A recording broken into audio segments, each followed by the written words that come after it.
Welcome back. You're watching EKG video tutorial 8.0.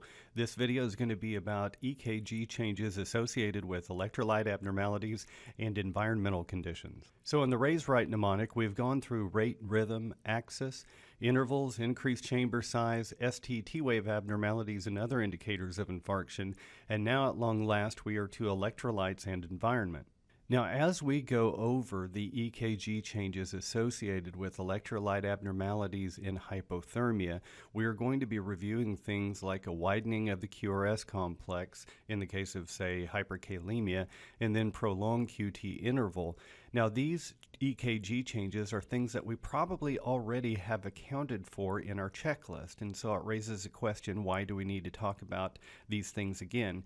And the reason is this: if we build the concept of electrolyte abnormalities being associated with EKG changes, and the same for hypothermia, into our differential diagnosis in a checklist manner, we are much more likely to consider that as a diagnostic possibility when we see things like a prolonged QT interval or elevated T waves or widening QRS or whatever. So this is just a rear guard measure just to make sure that we're not going to miss anything of significance on an EKG. Let's begin with potassium.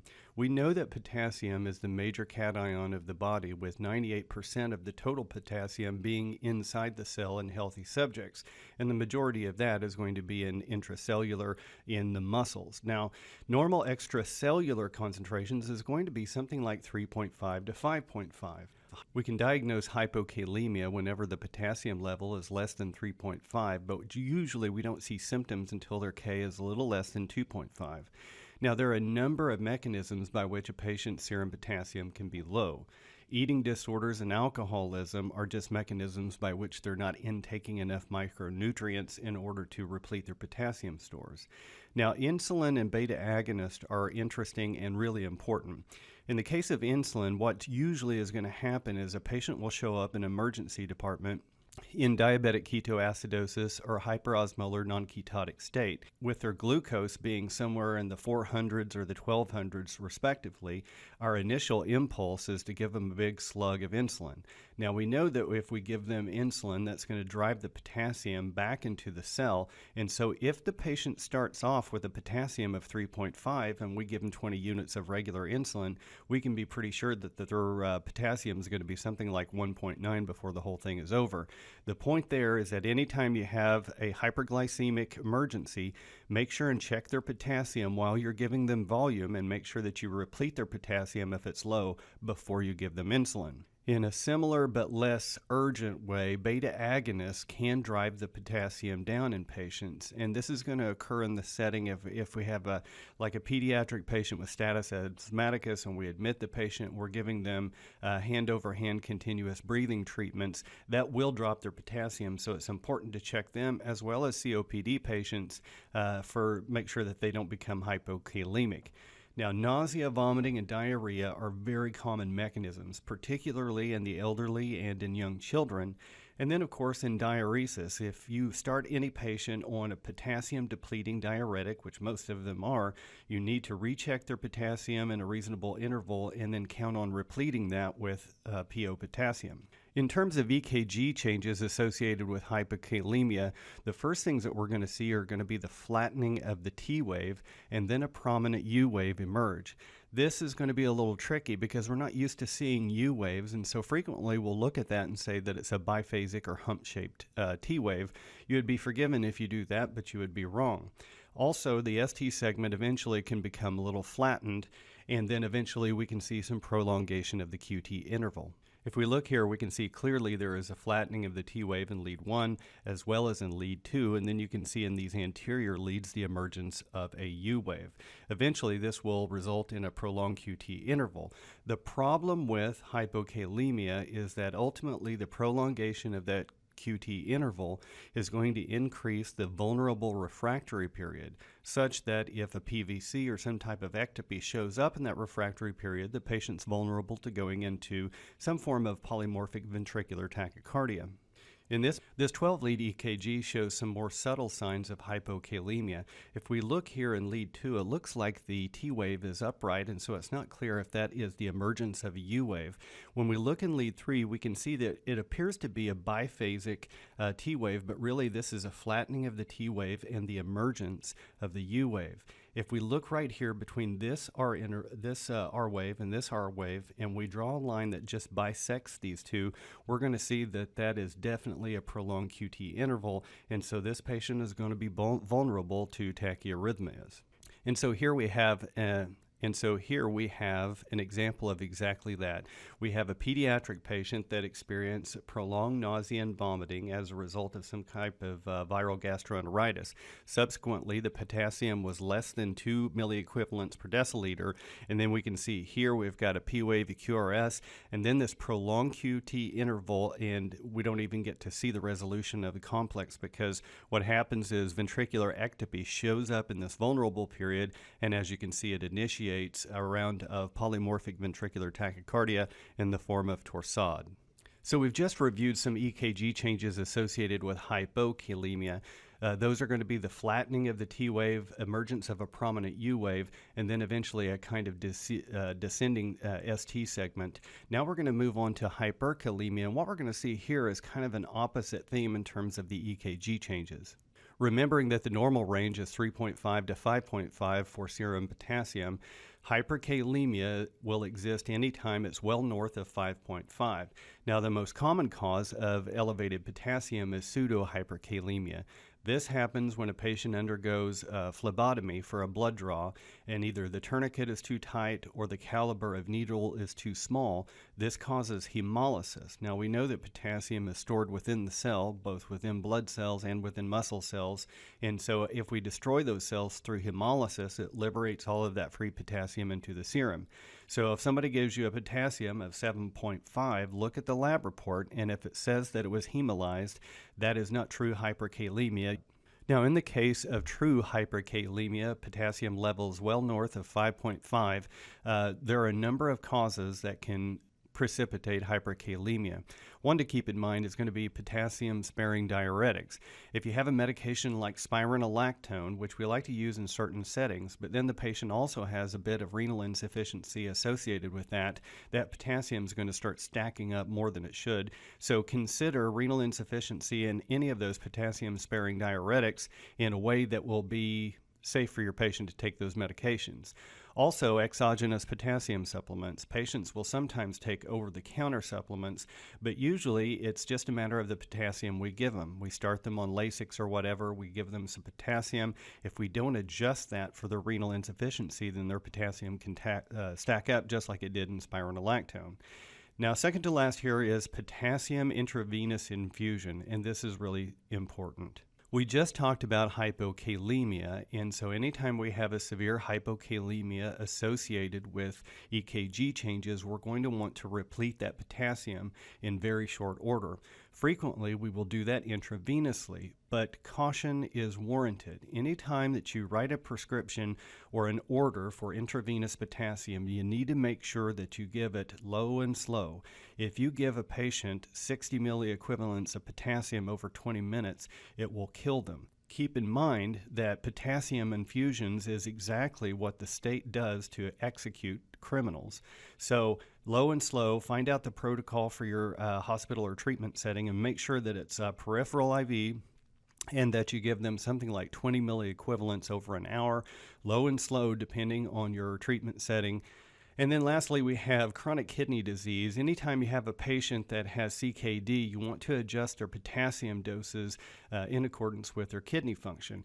If you have somebody that has CKD and they excrete potassium through their kidneys, you can see where the potassium eventually is going to stack up. So always know if your patient has the ability to make urine and if they have underlying CKD before you load them up with potassium. In the case of hyperkalemia, the EKG changes go from subtle to not subtle at all and quite scary. On the order of 6.5 to 7.5, we're going to start to see things like the prolongation of the PR interval and then the rise of the T wave. Any time you see high peaking T waves, consider hyperkalemia as part of your evaluation. Eventually at 7.5 to 8.0, we're going to start seeing the flattening of the P wave and then the widening of the QRS. And then in very high levels, anywhere from like 9 to 12, we're going to see QRS widens into this sinusoidal pattern, which is kind of like an S shape. Here we have an EKG display associated with hyperkalemia from mild to severe. Here we can see a modest elevation in T waves here, significant in V2. And then when we move over here, we start to see those P wave diminution changes and then more prominent elevation of T waves. And then lastly, in severe, we see this wide complex tachycardia that is essentially indistinguishable from ventricular tachycardia. And so you always have to consider hyperkalemia in terms of wide complex arrhythmias. So let's go through just a couple of 12-lead EKGs associated with their respective potassium levels. Here we can see in V2 and V3, look at that guy, that T wave is really taking on a life of its own. At a level of 7.1, again, we see the theme of the elevated T wave here, and if we look over here in lead 2, we're starting to see the essentially the absence of a P wave, and then here we're starting to see a widening of the QRS complex. Here at a level of 8 milliequivalents per liter, we can see this hyperkalemic patient has some gnarly elevated T waves, widening of the QRS. The P waves are nowhere to be found, and that's problematic in terms of rhythm analysis, which is exactly why we have to keep this in mind in terms of our differential diagnosis for wide complex tachycardia. And then lastly, we can see in this patient at 9.2 potassium, essentially this is indistinguishable from ventricular tachycardia were it not for the fact that it is so wide. Next up is hypocalcemia. Now we all know that the range for calcium is going to be 8.5 to 10.5, and that calcium is important for muscle and cardiac contraction as well as nerve conduction, but it's also important for cell growth and coagulation. Some causes of low calcium are going to include things like vitamin D deficiency, alcoholism associated with malnutrition, hypoparathyroidism in the setting of parathyroid gland removal or autoimmune attack on the parathyroid gland, but also malignancy, critical illness like sepsis, and then massive transfusions as a result of the citrate component. Now, if we can look to the left on this slide, we're going to see initially on the right-hand side column a normal. Now, if we look to the panel on the left, we're going to see initially a normal QRS complex and a normal QT interval. And in the setting of hypocalcemia, we're going to see a prolongation of the QT interval, which we can see clearly over here, and then this kind of diminution of the T wave.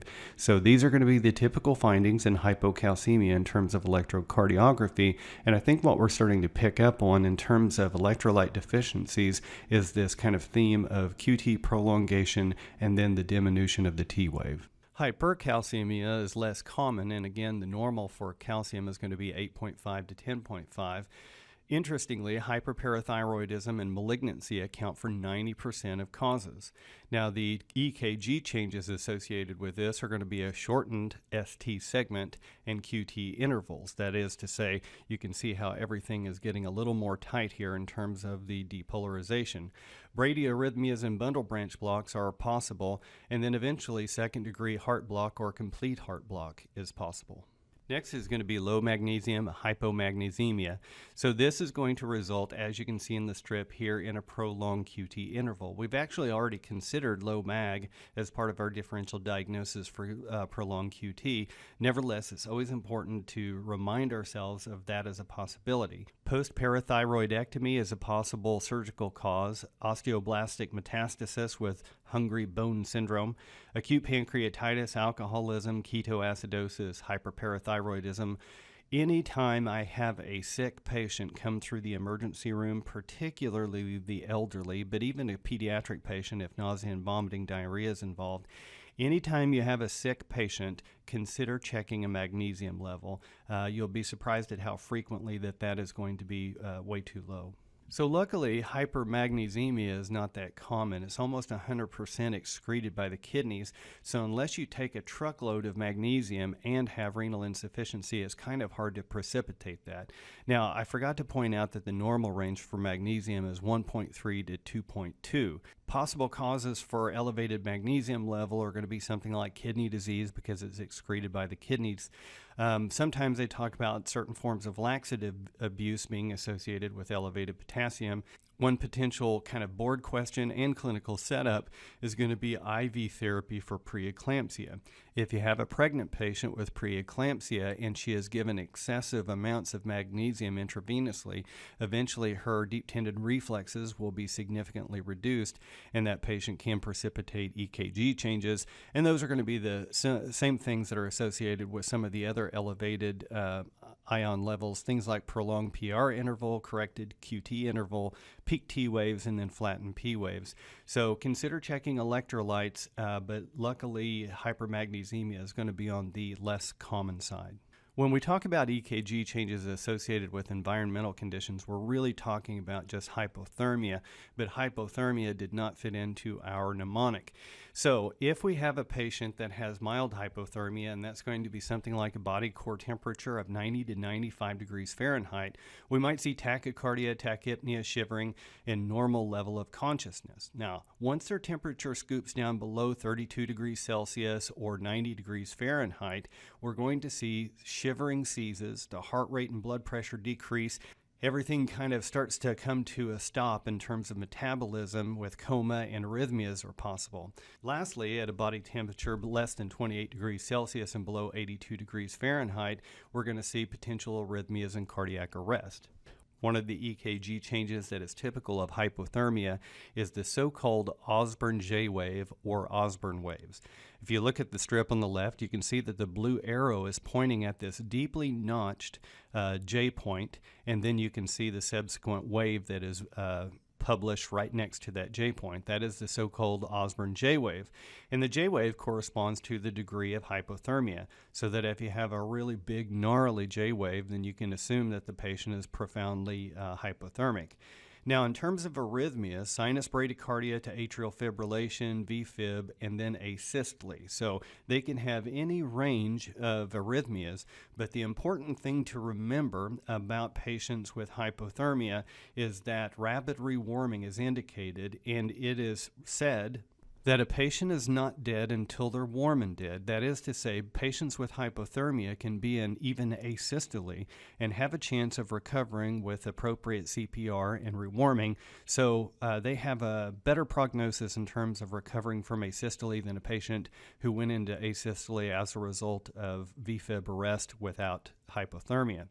Now, Osborn J waves, that little notch in the J point and the subsequent wave, can also be seen in hypercalcemia, brain injury, and subarachnoid hemorrhage. So fit that EKG change into your overall clinical picture in terms of the setting, their core body temperature, level of consciousness, signs of trauma, and so on. So here we have a very prominent Osborn J wave. Here we have the QRS complex. You can see that we have no prominent P wave here. And so we've got this R wave, a notch here in the J point, and then this large prominent Osborn wave. Note also the inversion of the T wave. If you were to step back and look at this 12-lead EKG in a patient with significant hypothermia, you didn't know their core body temperature, you might look at this and think something like idioventricular escape rhythm. You would be forgiven for thinking that, but you would ultimately be wrong, because we can see here that there is a very prominent Osborn J wave.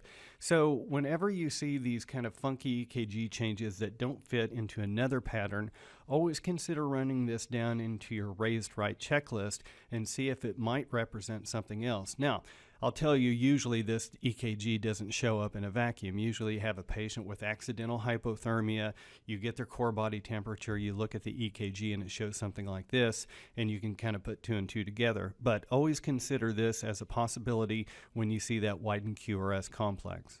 Next up is 9.0 and EKG changes associated with drugs.